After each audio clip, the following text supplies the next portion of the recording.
Hello everyone, welcome to my another blog. তো কেমন আছো তোমরা সবাই? আশা করি সবাই খুব ভালো আছো, সুস্থ আছো। তো আজকে আমরা অনেক দিন পর বেরিয়ে পড়েছিলাম একটা বিকেল সবাই মিলে একসাথে কাটাবো বলে, আমি, মা, বাবা, বোন, মাম্মাম সবাই মিলে। তো আজকে অনেক দিন পরে একটু বেরিয়েছি, আর বেরিয়েছি হচ্ছে সাউথ কলকাতার উদ্দেশ্যে। তো সাউথ কলকাতাতে একটা সুন্দর জায়গা আছে, যেই স্পটটা আমি আজ পর্যন্ত দেখিনি, আর আমি মনে করি যে এটা সবার দেখা উচিত। যাই হোক, দমদম থেকে প্রায় আধ ঘন্টা থেকে 45 মিনিট মতন আমরা ট্রাভেল করেছি।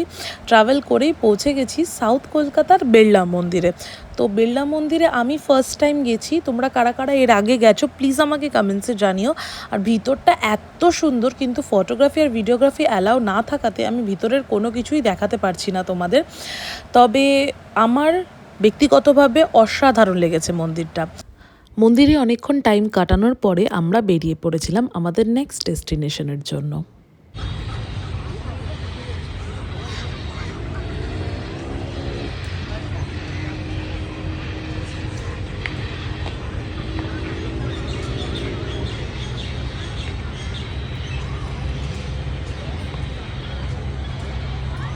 ক্লিপটা দেখে বুঝতেই পারছো ভিডিওটা কোথাকার। হ্যাঁ, রবীন্দ্র সরোবর লেকের। আর এই লেকটার চারিপাশে এত সুন্দর পাখিদের আওয়াজ হচ্ছিল, আর এত ভালো লাগছিল পরিবেশটা। ওই ভিডিও ক্লিপটার মধ্যে আমি আমার ভয়েস ওভারটা দিয়ে ক্লিপটাকে একটু নষ্ট করতে চাইনি, তাই জন্য ক্লিপের আওয়াজটাও তোমাদেরকে শোনালাম। যাই হোক, তো আমরা বিড়লা মন্দির থেকে ডিরেক্ট চলে গেছিলাম রবীন্দ্র সরোবর লেকে। ওখানে একটুখানি কিছুক্ষণ রিল্যাক্স করে একটু প্রাকৃতিক হাওয়া খেয়ে তারপর ওখান থেকে আমরা চলে গেছিলাম ডিরেক্ট নিউ টাউনে। আর নিউ টাউনে গিয়ে তন্দুরি চা আর মোমোর সাথে আমাদের সন্ধ্যেটা জাস্ট ওখানে জমে উঠেছিল। আর ওখান থেকেই আমরা চলে যাচ্ছিলাম নেক্সট ডেস্টিনেশনের উদ্দেশ্যে। ডেস্টিনেশনটা কাছাকাছিই ছিল। তো সব কিছু ঘোরাঘুরির পর আমরা পৌঁছে গেছিলাম আমাদের লাস্ট ডেস্টিনেশনে, যেখানে গিয়ে শুধু বলতে ইচ্ছা করছিল জয় শ্রীরাম।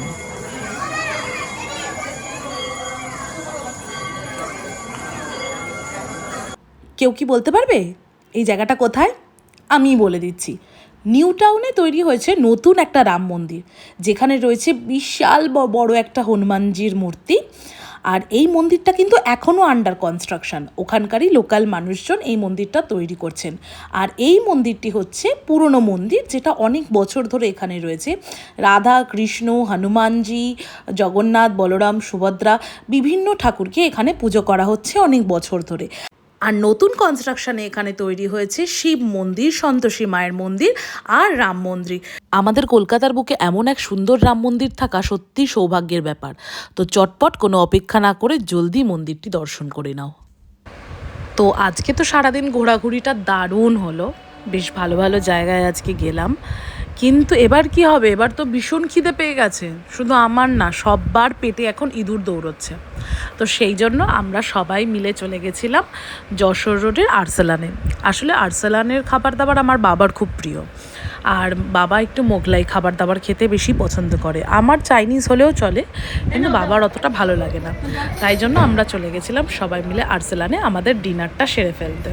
ওখানে গিয়ে বসার পরে যখন অর্ডার দিলাম তখন একটু বসে টাইম ছিল, তো তাই জন্য একটু ভিডিও বানাচ্ছিলাম। আর আমি ভিডিও বানালে আমার বোনকে তো ওখানে আসতেই হবে। আর এই যে এখানে মা আর বাবা অধীর আগ্রহে বসে আছে কখন যে খাবারটা আসবে আর আমরা খাবো। তো যাই হোক, তো ফার্স্টেই আমাদের চলে এসছে স্টার্টার চিকেন তন্দুরি, কারণ এটা আমাদের সবার খুব ফেভারিট। আমরা ওখানে গেলেই আমরা ফার্স্টে স্টার্টারটা চিকেন তন্দুরি দিয়েই স্টার্ট করি। আর কালকে বল কিনে দিবি, তো বল কি কিনে দেবো? ওই একটা ব্লু কালারের লাইনার আর আরেকটা কি? আরেকটা দেখ। অত টাকা নেই, একটাই কিনে দেবো তো পারি। না ব্লু কালারের লাইনার না দিবি বল, না, তাহলে নিয়ে যাবো। ব্লু কালারের লাইনার একটা কিনে দেবো। না, দুটো জিনিস, না। দুটো জিনিস, ব্যাস ডান, ঠিক আছে। হুড়োহুড়ি করবি না, চুপ করে বসে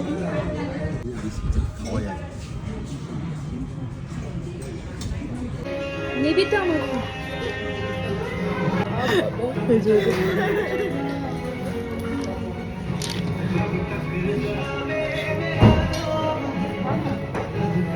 না,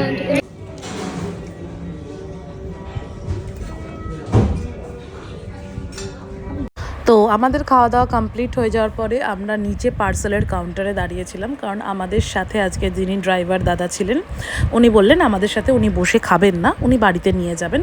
তো ওনার জন্যই মাটন বিরিয়ানি অর্ডার করেছিলাম, তো ওটা নেওয়ার জন্যই ওখানে দাঁড়িয়েছিলাম। আর এই দেখো মাম্মা ওর টাইম পাস করছিল এরকম দুষ্টুমি বদমাশি করে। যাই হোক, তো আজকের দিনটা সত্যি খুব ভালো গেছে। তো আজকের পুরো এই ব্লগটা তোমাদের কেমন লাগলো প্লিজ আমাকে কমেন্টে জানিও। দেখা হচ্ছে তোমাদের সাথে আমার নেক্সট ব্লগে।